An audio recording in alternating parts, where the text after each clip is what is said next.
Senhoras e senhores telespectadores da TV Otimista, estamos iniciando agora o nosso programa, dizendo que o Tribunal Regional Eleitoral está reunido agora.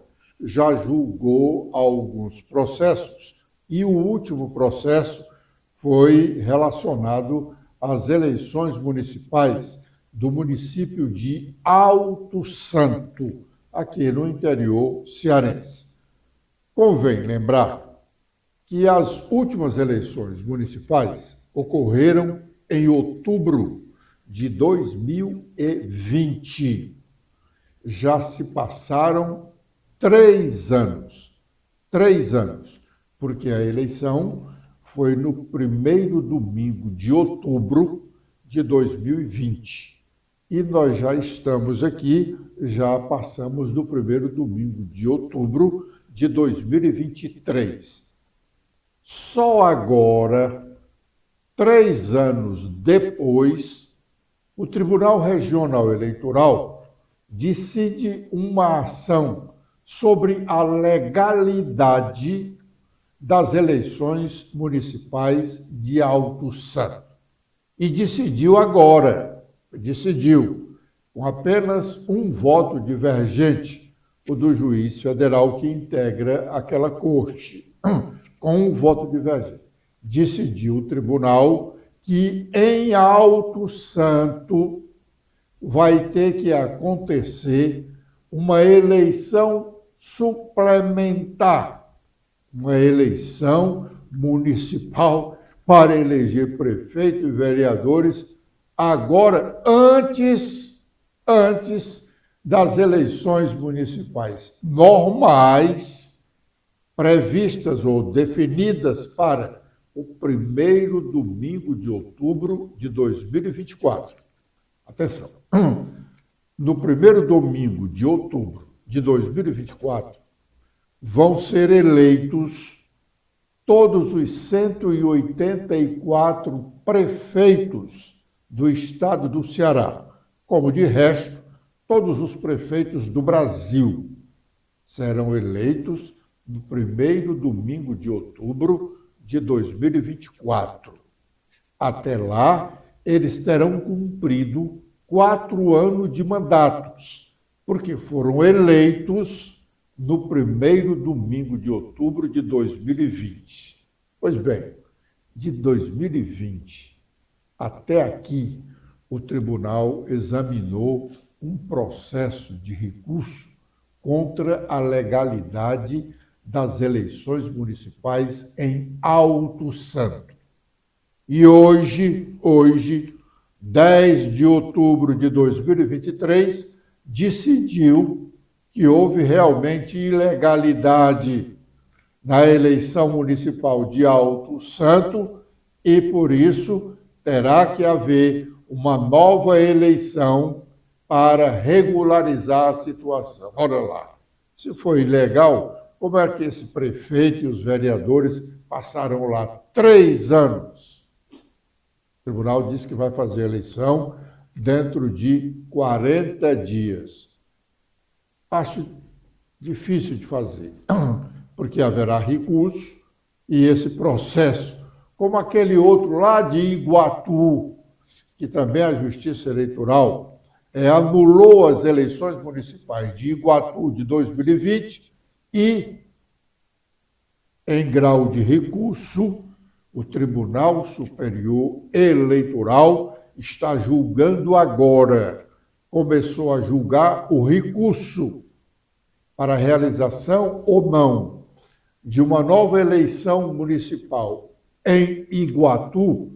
Os ministros do TSE começaram a julgar na última sexta-feira. Esse julgamento está no pleno virtual. Eles demoram 1 semana para decidir. A decisão do Tribunal Superior Eleitoral com relação a Iguatu, cujo recurso já está lá há alguns meses, a decisão do TSE com relação a Iguatu sairá até a meia-noite da próxima sexta-feira.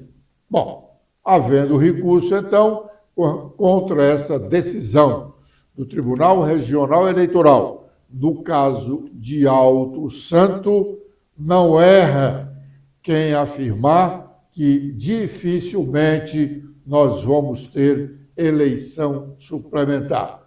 Não é possível que o tribunal vá querer fazer uma eleição suplementar em julho ou agosto do próximo ano, já que a eleição normal é no primeiro domingo de outubro de 2024. Mas vamos ouvir a parte final desse julgamento com relação à realização de uma nova eleição municipal no município de Alto Santo, resultado proferido pelo desembargador-presidente do Tribunal Regional Eleitoral, Raimundo Nonato dos Santos Silva.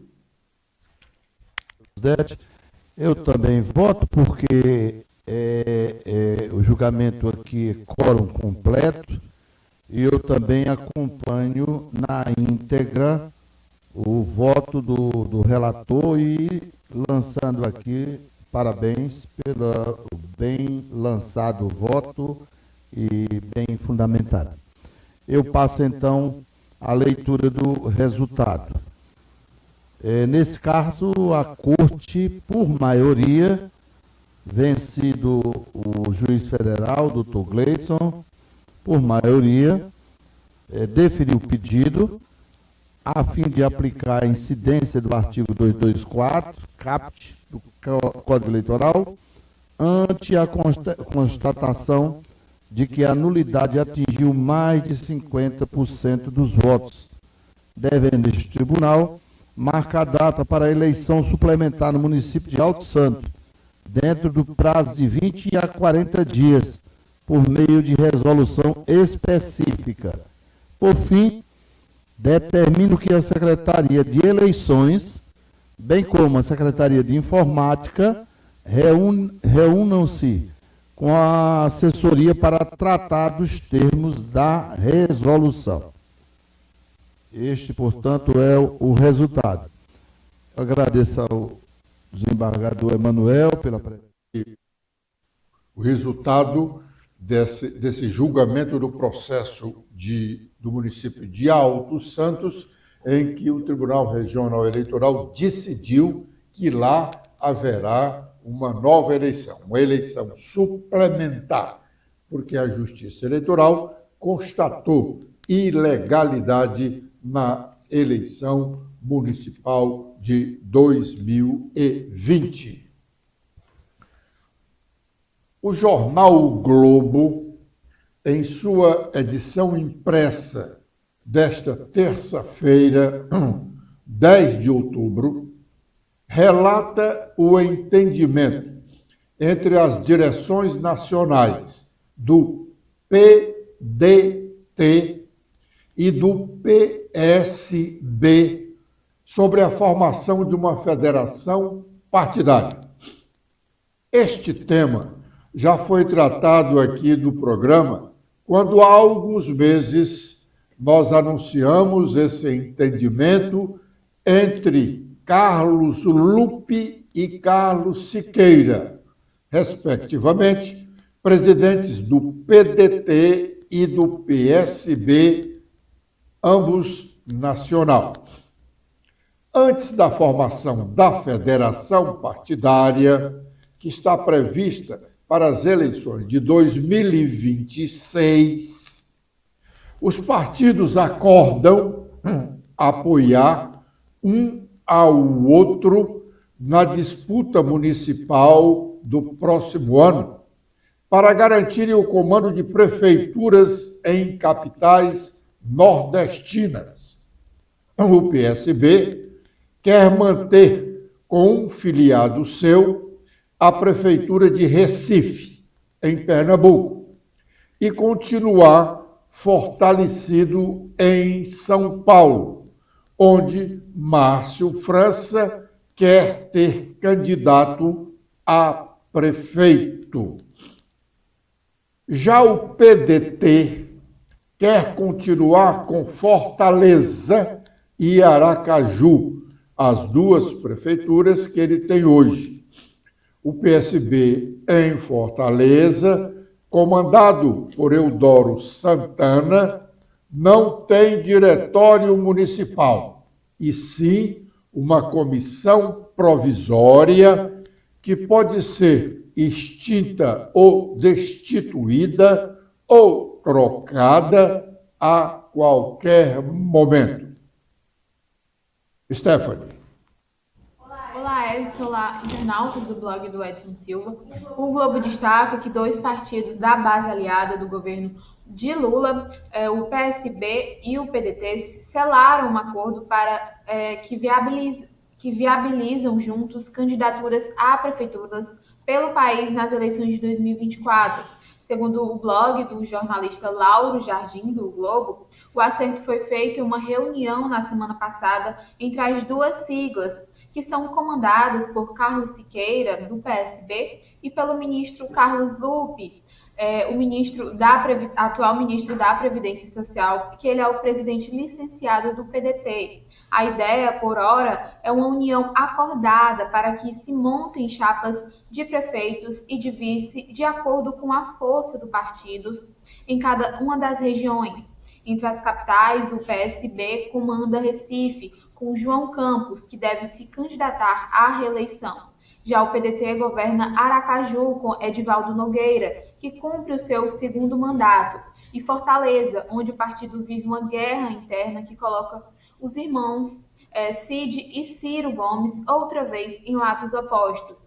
No fim de agosto, o Diretório Estadual do partido autorizou a desfiliação do presidente da Assembleia Legislativa, Evandro Leitão. Ele é ligado à CID e tem o apoio da maioria das lideranças da sigla para concorrer contra o atual prefeito, José Sarto, próximo a Ciro Gomes.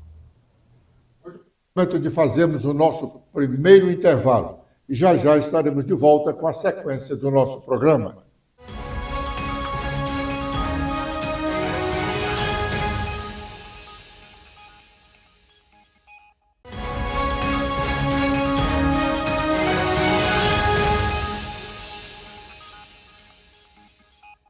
Bom, a política cearense, lamentavelmente, pela má qualificação de algumas das suas lideranças partidárias, tem se notabilizado nos últimos dias a dar péssimos exemplos de comportamento ético e moral.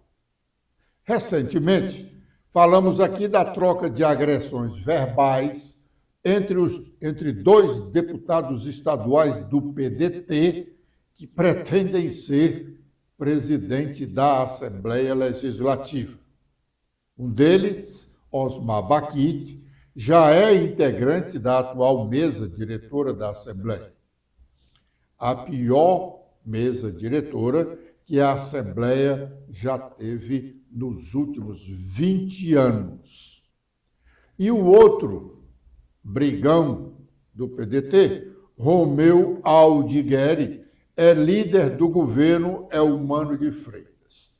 Pois bem, estes 2, recentemente, como já tratamos aqui, no restaurante Puccinelli, da rua Oswaldo Cruz, protagonizaram uma briga que obrigou os empregados do restaurante a fecharem as portas do estabelecimento bem mais cedo que o previsto.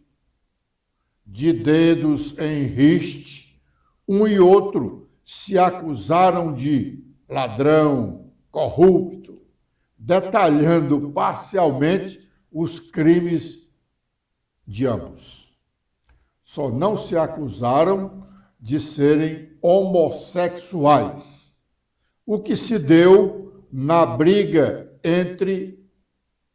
esta agora é mais recente, na briga entre o deputado federal Eunício Oliveira e o suplente de deputado estadual Leonardo Araújo. Esta briga veio para as redes sociais e o Leonardo Araújo, advogado, a trouxe, talvez querendo processar o Eunício. editou o diálogo que mais parece de dois marginais e nunca de um deputado federal e empresário que já foi até presidente do Congresso Nacional e, num determinado momento, quis ser governador do estado do Ceará. Ele brigou com o seu correligionário, suplente de deputado estadual, Leonardo Araújo, advogado e ex-deputado, repito. Pois bem, os dois se acusaram de serem homossexuais, não exatamente com esta palavra, mas com aquelas que vulgarmente são dirigidas a pessoas do sexo masculino que se relacionam sexualmente, não com mulheres, mas com indivíduos iguais. Do diálogo chulo, o que se pode dizer que um diz para o outro que ele é uma bichinha nojenta e ladrão. Veja bem que tipo de homens públicos nós estamos tendo hoje no Ceará. O relato dessa matéria, que deveria estar lá no final dos relatos policiais, eu faço para chamar a atenção dos cearenses. Nós merecemos melhores representantes, tanto na Assembleia, na Câmara Municipal, nas câmaras municipais, na Assembleia Legislativa, no Congresso Nacional.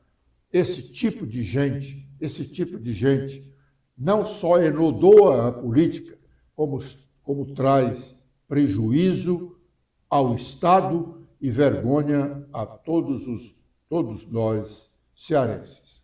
Agora é o momento de chamarmos as nossas manchetes.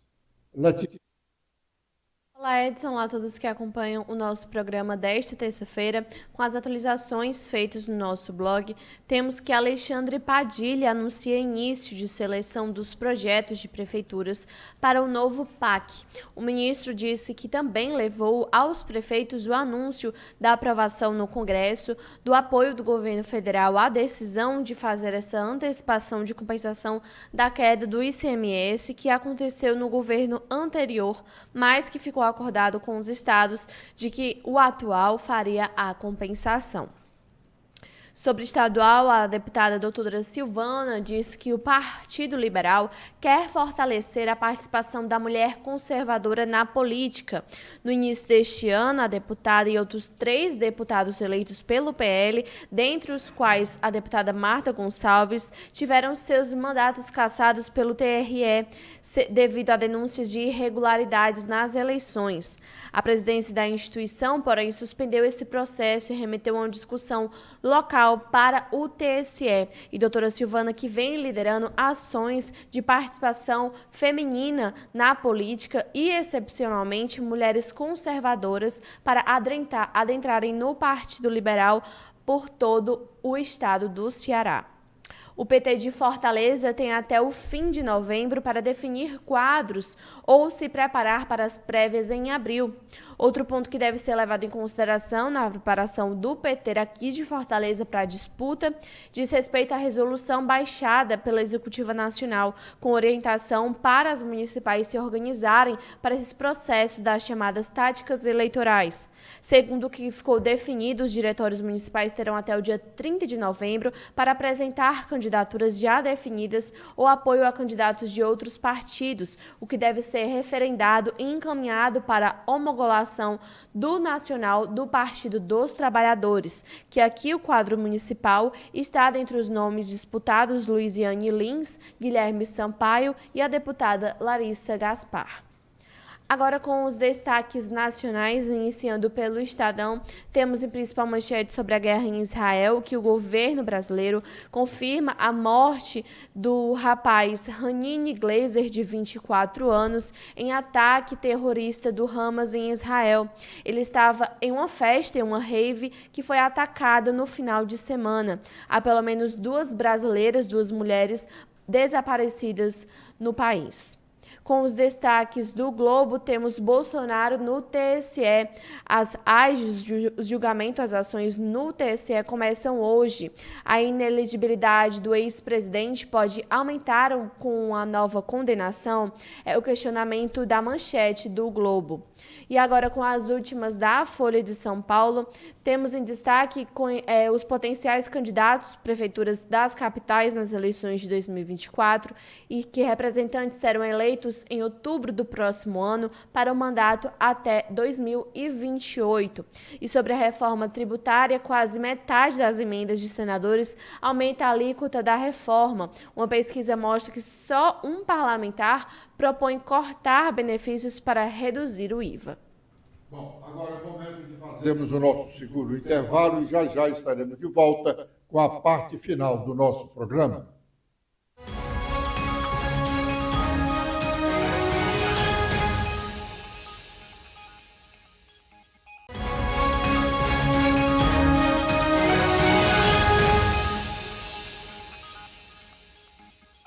Bom, o promotor de justiça da primeira vara da comarca de Limoeiro do Norte, Felipe Carvalho de Aguiar, parece que aprendeu a aula que demos para ele aqui no programa, quando dissemos que a ação correta para afastar o prefeito de Limoeiro do Norte, José Maria Lucena, havendo realmente causa, teria que ser impetrada no Tribunal de Justiça do Estado do Ceará. E assim foi feito agora. Mas, de logo, podemos dizer que é uma ação desprovida de elementos reais que justifiquem uma decisão legal. No site do Ministério Público Estadual, nós temos, então, uma informação que dá conta de que o Ministério Público do Estado do Ceará, por intermédio da primeira Promotoria de Justiça de Limoeiro do Norte, pediu judicialmente, nesta segunda-feira, ontem, o afastamento em caráter liminar do prefeito de Limoeiro do Norte, José Maria de Oliveira Lucena, pelo período de 90 dias. A ação de improbidade administrativa, ajuizada pelo promotor de justiça, Felipe Carvalho de Aguiar, requer também o depoimento pessoal do prefeito, oitiva de 9 testemunhas e a apresentação de prova pericial, abre parênteses, se necessário, e de documentos necessários para o processo, além de pagamento de multa de R$ 166.500 e devolução da remuneração recebida neste ano, equivalente a R$ 166.500. Isso seria o tempo que o prefeito, os meses em que o prefeito recebeu seu subsídio, sem dar expediente na prefeitura. Essa ação parece ser uma ação que pode se chamar de litigância de má-fé, mas vamos aguardar a decisão do Tribunal de Justiça. Com esta informação, nós estamos encerrando o nosso programa de hoje, agradecendo a honrosa audiência dos telespectadores e ouvintes do nosso blog, do blog do Edson Silva, os internautas, e prometendo estar de volta amanhã, neste horário. Eu também faço meus agradecimentos a todos que acompanharam o nosso programa de hoje. Espero revê-los amanhã. Até lá!